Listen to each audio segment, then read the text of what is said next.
तो hello guys, कैसे हैं आप लोग। आज हम the revenge of great journey के एक और नए एपिसोड के साथ आ गए हैं और आप लोगों का बहुत बहुत धन्यवाद 1000 सब्सक्राइबर्स के लिए। और इसी तरह हमें सपोर्ट करते रहे, वीडियो को भी लाइक कर दे और चैनल को भी सब्सक्राइब कर दे। तो चलिए एपिसोड को शुरू करते हैं। तो एपिसोड की शुरुआत में हमें लीवो जी को दिखाया जाता है जो एक बहुत बड़े पत्थर पर लेटा होता है और अपनी स्वॉर्ड को देख रहा होता है। सोचता है कि अब मैं रेन लिसनिंग स्वॉर्ड को यूज कर सकता हूँ। मुझे मेरे मास्टर ने यही कहा था कि तुम इस काबिल हो जाओगे, तुम इस रेन रेनबो स्वॉर्ड को इस्तेमाल करना जान जाओ तो तुम इसको इस्तेमाल कर सकते हो। ये सोचते ही उसको अपना पास्ट का वक्त याद आ जाता है, जब वो सोचता है कि जब वो अपनी स्वॉर्ड को निकाल रहा था तो मास्टर ने इसको मना किया था कि जब तुम इस काबिल हो जाओगे स्वॉर्ड को निकाल सको तभी ये स्वॉर्ड तुमसे निकलेगी। लीवो जी ये सोच ही रहा होता है कि अचानक से उसको पीछे से चलने की आवाजें आती है। वो पीछे देखता है तो टांग लियांग और शाओसो उस जंगल से गुजर रहे होते हैं जहाँ वो लीवो जी के बारे में बात कर रहे होते हैं कि लीवो जी बहुत ज्यादा अच्छा स्वॉर्डमैन बन चुका है और उसमें टेक्निकल पावर्स भी हैं, मगर वो थोड़ा बेवकूफ है। सुनते ही लीवो जी बाहर आता है और कहता है कि तुमने क्या कहा, मैं बेवकूफ हूँ? मैं बेवकूफ बिल्कुल भी नहीं हूँ, बेवकूफ तो तुम लोग हो जो मुझे समझ नहीं पाते।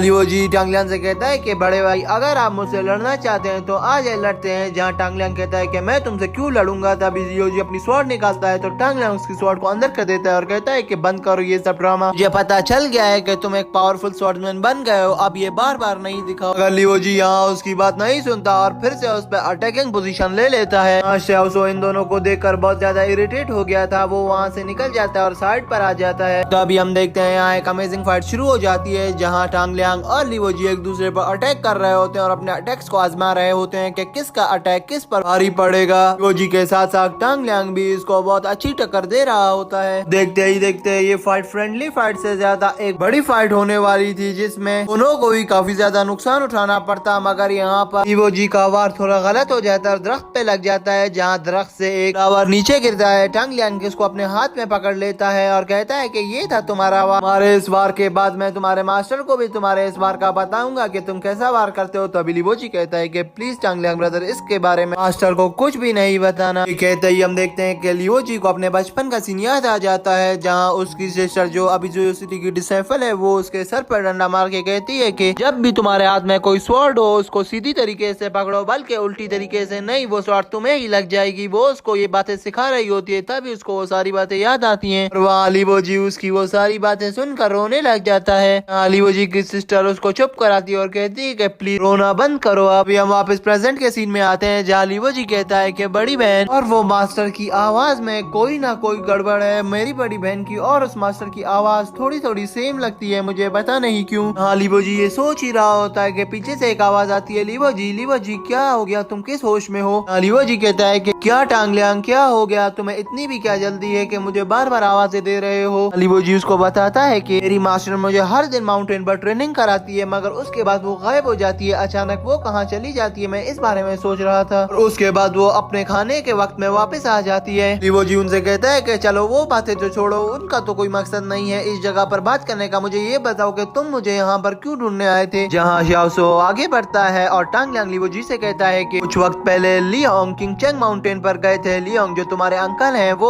वहाँ फाइट करने गए थे किंगचेंग माउंटेन के डिसाइपल से। अगर वहाँ किंगचेंग माउंटेन का डिसाइपल जो था वो घायल था तो इसलिए तुम्हारे मास्टर ने उसकी जगह फाइट की और वो फाइट पूरी रात चलती रही और कई दिनों तक वो फाइट चलती ही रही। जब वो फाइट खत्म हुई तो एक और नया मास्टर आ गया जो किंगचेंग माउंटेन पर अटैक करने आया था। उस वक्त तक किंगचेंग माउंटेन का डिसाइपल जो ठीक हो गया था और उसने उससे फाइट की और उसको वो बैटल वहाँ से हरा कर भगा दिया। और अब सबको यही लगता है कि जब उसे बहुत बुरी तरीके से हराया तो वो दोबारा आएगा इस किंगचेंग माउंटेन पर अटैक करने। और तभी लियो जी कहता है कि और दूसरी बात बताओ मुझे, दूसरी बात तुम क्या बताने आए थे। तो तभी शाओसो से कहता है कि तुम्हें सेकंड मास्टर याद है। तो लियो जी कहता है कि मैं किसी सेकंड मास्टर को नहीं जानता। तो तभी शाओसो उसको याद दिलाता है सेकंड मास्टर वही जो लड़की तुम्हें पसंद आ गई थी। तो तभी लियो जी शर्माते हुए कहता है क्या वो सेकंड मास्टर है। लियो जी शर्माते हुए कहता है कि तुम मुझे उसके बारे में क्यों बता रहे हो, मैंने तो तुमसे उसके बारे में कुछ भी नहीं पूछा। तभी शाओसो कहता है चलो तुमने नहीं पूछा तो फिर हम जा रहे हैं। और वो वहाँ से जाने लगते हैं तो लीवो जी भाग भाग कर उनके पास आता है और कहता है कि मजाक कर रहा था, प्लीज प्लीज मुझे सारी बातें बताओ। शाओसो बताता है कि उस लड़की का नाम रुयोई है जो मेरे साथ ही जुयो सिटी यहाँ पर आई थी। वो यीजियाओ की डॉटर है और वो यीजियाओ जो है वो इस टाइम ग्रेट जर्नल है जुयो सिटी का। लीवो जी कहता है कि फिर वो यहाँ अकेले क्या कर रही है, वो भी इतने बड़े शहर में, उसको तो अपने मदर के साथ होना चाहिए था। वो एक इम्पोर्टेंट जनरल की बेटी है, उसको तो उन्हीं के पास होना चाहिए था। तो तभी टांगलियांग उसे बताता है कि वो यहाँ अपनी बीमारी का इलाज करने आई है। तो तभी लियोजी सोचता है हाँ, वो जब हम उससे मिल रहे थे वो बहुत ज्यादा खांस रही थी। टांगलियांग उससे कहता है कि उसकी बीमारी के बारे में कोई नहीं जानता कि उसको किस तरह की बीमारी है। उसने और उसके फादर ने बहुत ज्यादा कोशिशें करवाई उसकी बीमारी को ठीक करने के लिए, मगर उनकी सफलता रंग नहीं लाई है। यहाँ तक कि त्यांकी सिटी के सबसे बड़े मास्टर से भी उसका इलाज करवाने की कोशिश की, मगर वो भी इसकी इस बीमारी का इलाज नहीं कर पाया है। और जहाँ तक हमें लगता है कि ये बहुत कॉम्प्लिकेटेड बीमारी है, इसका इलाज करना बहुत जरूरी है, वरना इसमें इसकी जान भी जा सकती है। अभी हम लिवोजी को देखते हैं जो बहुत ज्यादा सोच रहा होता है और बहुत परेशान होता है। तो तभी शाओसो उसके पास आता है और कहता है कि सोचना बंद करो अब उसके बारे में, तुम उसके साथ बातचीत करना चाहते हो आगे। तो तभी हम जियोजी को देखते हैं जो बहुत हैरान होता है और कुछ कहने ही वाला होता है। तो टांगलियांग उससे कहता है कि सिटी का 100 फ्लावर फेस्टिवल 3 डेज में होने वाला है। सिटी के सारे यंग डिसाइपल्स उस प्रोग्राम को अटेंड कर रहे हैं, क्या तुम भी आओगे? और जो यूरियो है वो भी अपना घर नहीं छोड़ेगी उस फेस्टिवल के लिए, मगर वो उस फेस्टिवल में आ रही है। अगर तुम भी आ जाओ तो बहुत अच्छा होगा। ये सुनते ही लिवोजी कहता है कि मेरी मास्टर मुझे नहीं छोड़ेगी। अभी टांगलियांग कहता है कि तुम्हारी मास्टर तुमसे खुद ही कहेगी, क्योंकि सभी वहाँ आ रहे हैं एक्सेप्ट तुम्हारे मास्टर के लियान के। लिवोजी वहाँ बहुत हैरान होता है और कहता है कि सभी जब वहाँ आ रहे हैं तो मेरी मास्टर क्यों नहीं आ रही? तो शाओसो उससे कहता है कि तुम्हारी मास्टर डर रही होगी। तो टांगलियांग शाओसो को चुप करवा कर कहता है कि नहीं, उसका कोई और काम भी हो सकता है। अभी हम देखते हैं लिवोजी को जो थोड़ा शर्माता है, मगर फिर कहता है कि मैं पूरी कोशिश करूंगा उस फ्लावर फेस्टिवल को अटेंड करने के लिए, क्योंकि वहाँ वो भी आ रही है और मैं वहाँ पर अपनी मार्शल आर्ट टेक्निक्स भी दिखाऊंगा। ये कहते ही टांगलियांग कहता है पागल मत बनना, वहाँ कोई अपनी मार्शल आर्ट टेक्निक्स नहीं दिखाएगा, बल्कि अपना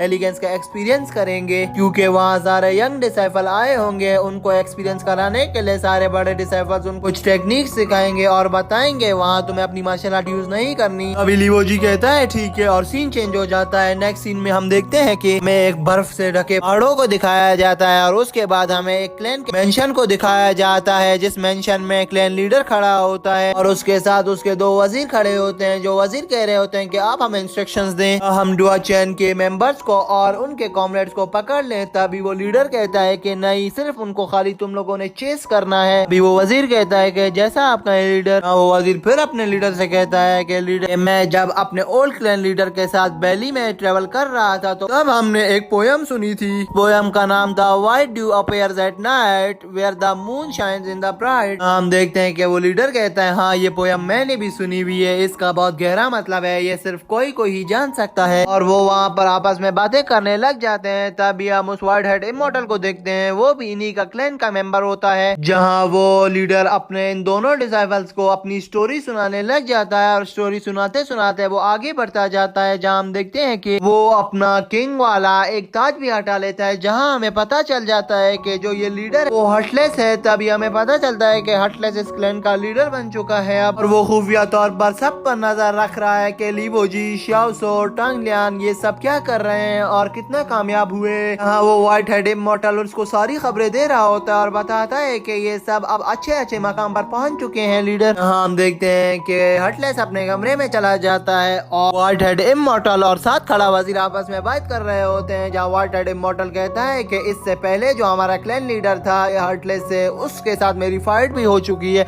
मैं उससे हार गया था, मगर वो इतना पावरफुल नहीं था जितना अब हर्टलेस हमारा पावरफुल लीडर है। और मुझे अभी बिलीव भी नहीं हो रहा कि हमारे पास इतना पावरफुल लीडर है और हम उसकी कदर नहीं कर रहे हैं। ये हर्टलेस बहुत ज्यादा ही कुछ एक्स्ट्रा पावर्स हैं इसके अंदर। ये कहते ही हम देखते हैं सीन चेंज होता है, हमें उस लड़की को दिखाया जाता है जिसका नाम रुयोई होता है। वो फ्लावर्स को पानी दे रही होती है और कह रही होती है कि 4 गार्डियंस त्यांकी का क्या मतलब हो सकता है आखिर, और कहती है कि शाओसो को यहाँ पर तुम्हारे फादर क्यों लाए हैं और किस ले लाए हैं। तभी हमें दिखाया जाता है कि मैसी भी उसके साथ बैठी होती है। मैसी उसे कहती है कि मेरे फादर ने ही उसको यहाँ का फाइनेंस डिपार्टमेंट का बहुत बड़ा एक लीडर बना दिया है और उसकी बहुत ही ज्यादा सैलरी भी रख दी है। हाँ, वो लड़की कहती है कि हाँ मुझे पता है शाओसो बहुत ज्यादा एक्स्ट्रा ऑर्डिनरी पावरफुल है, मगर उस टाइम इसकी स्किल्स डिसेबल हो चुकी हैं। अगर वो एक बहुत अच्छा ऑब्जर्वर भी है जो बहुत सारी चीजों को बहुत अच्छे तरीके से ऑब्जर्व कर सकता है। हाँ, मैसी उस लड़की से कहती है कि इतना सब मालूम होने के बाद भी मैं शाओसो को डीप से नहीं जान सकी हूँ कि वो कैसा लड़का है। हाँ, रियोजी से कहती है कि तुम सारा दिन उसके पीछे भाग रही होती हो, कभी लड़ते हुए तो कभी प्यार से, मगर तुम्हें अभी भी पता नहीं चल सका है कि शाओसो कैसा लड़का है। हाँ, मैसी कहती है कि नहीं, मेरी गलती है, मैं सारा दिन उससे लड़ती तो रहती थी, वो भी प्यार से, मगर मुझे समझ नहीं आया कि वो कैसा है। वो अपने आप को जाहिर नहीं करवाता, वो बहुत खामोश रहता है। वो वहाँ बातें करने लग जाते हैं जहाँ वो लड़की मेसी से पूछती है कि मुझे ये तो बताओ कि तुम शाओसो के बारे में इतना क्यों जानना चाहती हो और तुम सारा दिन उसी का नाम क्यों ही लेती रहती हो। तभी ये सुनते ही मेसी बहुत ज्यादा शर्माती है, तो इसकी शर्म देखकर रियो कहती है कि मुझे लग रहा है तुम्हें उससे प्यार हो गया है और उसके लिए तुम्हारे दिल में फीलिंग्स है जो तुम अपने चेहरे पर नहीं ला रही। हाँ, मेसी साफ साफ इंकार कर देती है और कहती है कि मिस रियो नहीं, ऐसा नहीं हो सकता, मैं आपको ये बातें नहीं बता रही और ना मुझे ऐसा कुछ हुआ है शाओसो से। अभी रियो जी वहाँ पर बैठी हंसती है और समझ जाती है ठीक है कोई बात नहीं, पर तुम्हें सच ही बोलना चाहिए। तुम मुझसे उसके पास्ट के बारे में नहीं पूछो बल्कि तुम उसके करंट लाइफ के बारे में मालूम करो। तो अभी मेसी कहती है कि मैं कैसे मालूम कर सकती हूँ उसकी करंट लाइफ का। तो तभी रियो जी उससे कहती है कि यान लियो जो तुम्हारा गार्ड है वो तुम्हारे लिए बहुत अच्छी जजमेंट कर सकता है उसको देखने के लिए। ये कहते ही मेसी कहती है कि मिस अब बस करें, मुझे पता है कि अब आप मुझे चिढ़ा रही हैं। तो अभी हम वहाँ सीकों को देखते हैं जो वहाँ आ जाती है और कहती है कि तुम लोग शाओसो के बारे में क्या बात कर रहे हो। तो